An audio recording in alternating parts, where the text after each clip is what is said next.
আলো ঝলমলে আকাশচুম্বী ভবনের এক স্বপ্নের শহর টোকিও।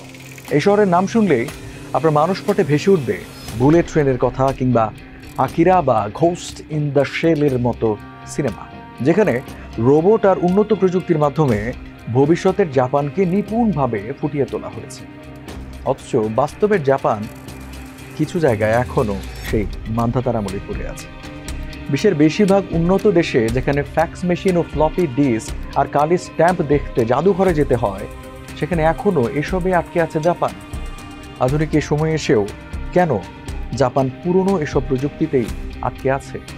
টোকিও কি ডিজিটাল দৌড়ে পিছিয়ে পড়ছে বাকিদের থেকে? সিএনএনের প্রতিবেদনের আলোকে সেসবই জানাবো আপনাদের সঙ্গে আছে আমি রঞ্জু বেকার।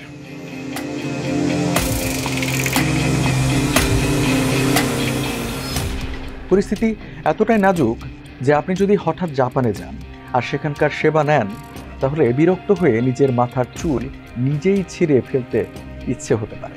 এখন যে কোনো ব্র্যান্ডের পুরাতন এসি বদলে নতুন ওয়ালটন এসিতে উপভোগ করুন 25% ছাড়। অনেক জাপানের কাছেও এই প্রযুক্তিগত পিছিয়ে পড়া অত্যন্ত হতাশাজনক। জানিয়ে স্থানীয় প্রবাসীদের একটি গ্রুপে একজন ফেসবুক ব্যবহারকারী লিখেছেন, জাপানি ব্যাংক হলো নরকের দরজা।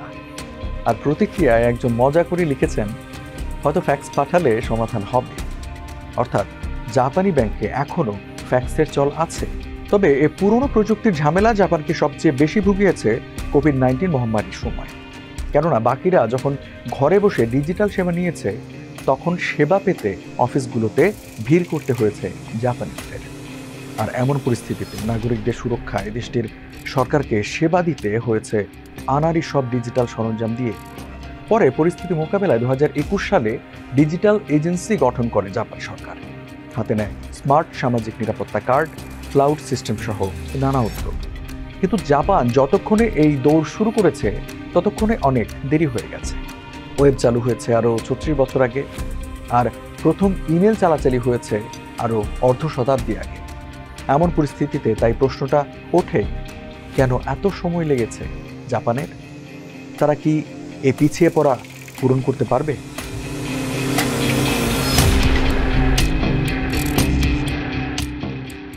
প্রযুক্তিতে জাপান একসময় ছিল বাকিদের কাছে অনুকরণীয়। 70 থেকে 80-এর দশকে সনি, টয়োটা, প্যানাসনিক, নিটেন্ডোর মতো ব্র্যান্ড গোটা বিশ্বেই ছড়িয়ে ঘুরিয়েছিল। জাপানি প্রথম বিশ্বকে ওয়াকম্যানের মতো ডিভাইস এবং ডঙ্কি কং এবং মারিও ব্রোসের মতো গেম এনে দিয়েছে। কিন্তু সেই ধারা ধরে রাখতে পারেনি দেশটি। 21 শতাব্দীর শুরুতে কম্পিউটার আর ইন্টারনেট যুগের উত্থান হলে পিছিয়ে পড়ে জাপান। হার্ডওয়্যারে দক্ষ হলেও সফটওয়্যার ও সেবা খাতে তারা ছিল ধীর। জানিয়ে টোকিও বিশ্ববিদ্যালয়ের অর্থনৈতিক নিরাপত্তা ও নীতি উদ্ভাবন প্রোগ্রামের পরিচালক দাইসুকে কাওয়াই জানান, বিশ্ব যখন সফটওয়্যার চালিত অর্থনীতির দিকে ঝুঁকছিল, তখন জাপান হার্ডওয়্যারের শক্তির সঙ্গে সফটওয়্যার এবং পরিষেবাগুলোর সঙ্গে খাপ খাইয়ে নিতে পারে। আর জাপান তথ্য ও যোগাযোগ প্রযুক্তিতেও পর্যাপ্ত বিনিয়োগ করে। আর ইলেকট্রনিক্স শিল্প সংকুচিত হওয়ার সঙ্গে সঙ্গে জাপানি প্রকৌশলীরা বিদেশি কোম্পানিগুলোর দিকে ঝুঁকেছে, যার ফলে সরকারের ডিজিটাল সাক্ষরতা কম এবং দক্ষ প্রযুক্তি কর্মীর অভাব দেখা দেয়। সময়ের সঙ্গে তাল মেলাতে বিভিন্ন মন্ত্রণালয়ের সংস্থা তাদের নিজস্ব আইটি কৌশল গ্রহণ করলেও কখনো ঐক্যবদ্ধ সরকারি পদক্ষেপ গ্রহণ করেনি জাপান, যে কারণে আধুনিকীকরণ হয়নি জনসেবা খাত, যার ফলে এখনও কাগজের নথি, কালির সিল ব্যবহৃত হয়। এছাড়া সংস্কৃতিগত কারণও আছে। ঝুঁকি এড়ানো, বয়স্ক জনসংখ্যা বেড়ে যাওয়া, যারা কিনা প্রযুক্তি নিয়ে সন্দিহান। আর তাছাড়া অনেক ছোট ব্যবসায়ীরা বলতো, ফ্যাক্সেই যখন কাজ চলছে তখন নতুন প্রযুক্তি কেন? আর বড় প্রতিষ্ঠানগুলো পরিবর্তনকে ভেবে এসেছে ব্যয়বহুল বা অযথা অর্থ অপচয় হিসেবে।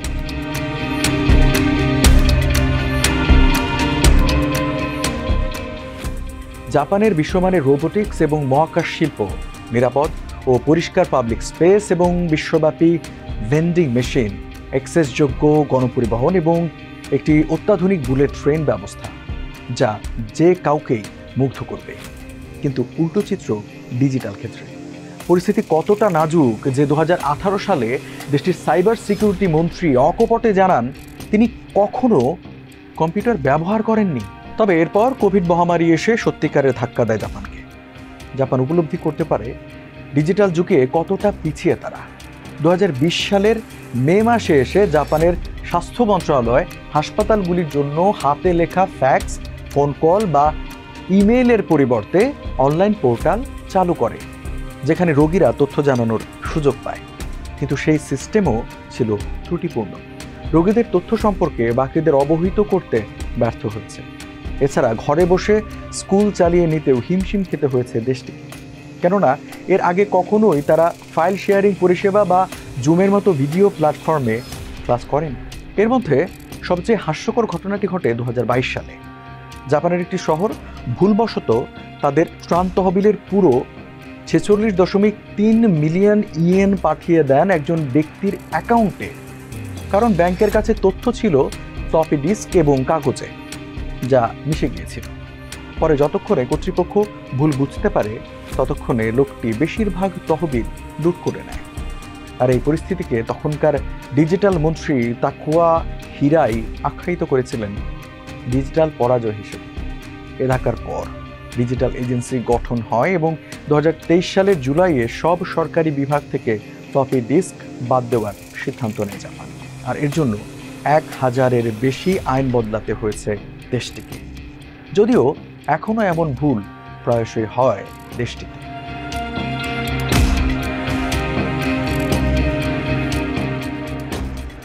জাপান সরকারের মতো বেসরকারি কোম্পানিগুলো ডিজিটাল রূপান্তরে নেমেছে।